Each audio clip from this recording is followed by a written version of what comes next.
کیا آپ کے ذہن میں کبھی یہ خیال آتا ہے کہ ہمارے تعلیمی نظام کی تشکیل میں حکومت کے کردار پر غور کیا جائے؟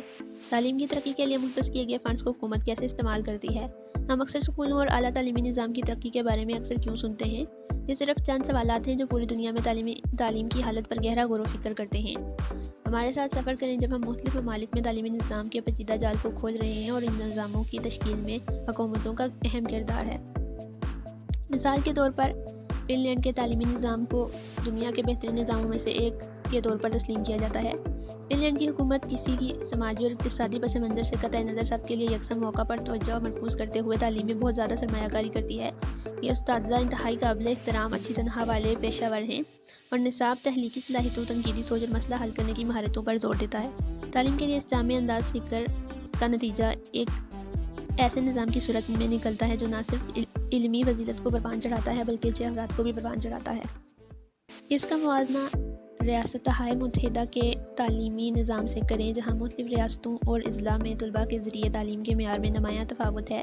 یہ بنیادی طور پر ریاستہائے متحدہ امریکہ میں تعلیم کی مالی اعانت کی وجہ سے، جس میں مقامی پراپرٹی ٹیکسوں پر بہت زیادہ انحصار کیا جاتا ہے، جس کی وجہ سے کم آمدنی والے علاقوں کے مقابلے امیر سکونوں کے لیے دستیاب وسائل میں واضح فرق ہوتا ہے۔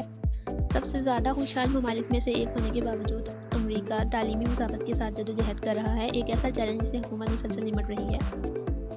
دریں اثنا ہندوستان میں تعلیمی نظام کو چیلنجوں کے ایک منفرد سیٹ کا سامنا ہے۔ حکومت تعلیم کے حق ایکٹ جیسے اقدامات کی بدولت اندراج کی شرح کے لحاظ سے اہم پیش رفت حاصل کرنے میں کامیاب ہوئی ہے، تاہم روٹ لرننگ پر توجہ، تنقیدی سوچ پر زور نہ دینا اور شہری اور دیہی اسکولوں کے درمیان معیار میں وسیع تفاوت ایسے مسائل ہیں جن پر فوری توجہ دینے کی ضرورت ہے۔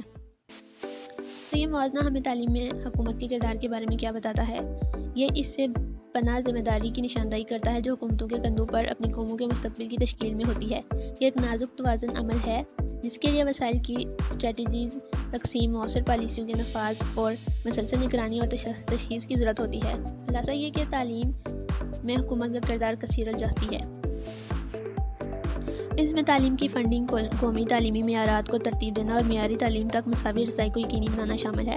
فن لینڈ ریاستہائے متحدہ اور ہندوستان میں تعلیمی نظاموں کا موازنہ تعلیم کے معیار اور مساوات پر حکومتی پالیسیوں اور فنڈنگ کے اثرات کو واضح کرتا ہے۔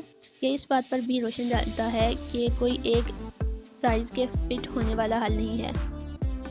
ہر ممالک کے پاس چیلنجوں کا ایک منفرد مجموعہ ہے جن سے مخصوص سیاق و سباق کے ساتھ نمٹنے کی ضرورت ہوتی ہے۔ تعلیمی فضیلت حاصل کرنا صرف نظام میں پیشہ ڈالنا نہیں ہے، یہ اساتذہ کی تربیت، نصاب کی ترقی اور بنیادی ڈھانچے میں اسٹریٹجیز، سرمایہ کاری کے ساتھ ساتھ سب کے لیے یکساں موقع کو یقینی بنانے کے عزم کے بارے میں ہے۔ آخر میں تعلیم میں حکومت کا کردار واقعی اہم ہے۔ یہ اس کے نوجوان شہریوں کے ذہنوں کو ڈھال کر کسی قوم کے مستقبل کی رفتار کو تشکیل دیتا ہے۔ یہ ایک ذمہ داری ہے جس کے لیے دوراندیشی، اسٹریٹجیز، منصوبہ بندی اور سب سے اہم بات یہ ہے کہ ہر بچے کی مکمل صلاحیتوں کو پروان چڑھانے کے لیے گہری وابستگی کی ضرورت ہے۔ جیسا کہ ہم تعلیم میں چیلنجوں اور مواقع کی تلاش جاری رکھے ہوئے ہیں، حکومتوں کے لیے مثبت تبدیلی لانے میں سب سے آگے رہنا بہت ضروری ہے۔ یاد رکھیں، تعلیم صرف علم فراہم کرنے کے بارے میں نہیں ہے، یہ مستقبل کی تشکیل کے بارے میں ہے، اور ہماری حکومتوں سے بہتر کون اس الزام سے اس کی قیادت کرے گا۔ جیسا کہ ہم اس بجٹ کا صفحہ پلٹتے ہیں، یہ اس بات پر غور کرنے کے قابل ہے کہ ہماری حکومتیں کل کے تعلیمی نظام کی تشکیل میں کس طرح زیادہ فعال کردار ادا کر سکتی ہیں۔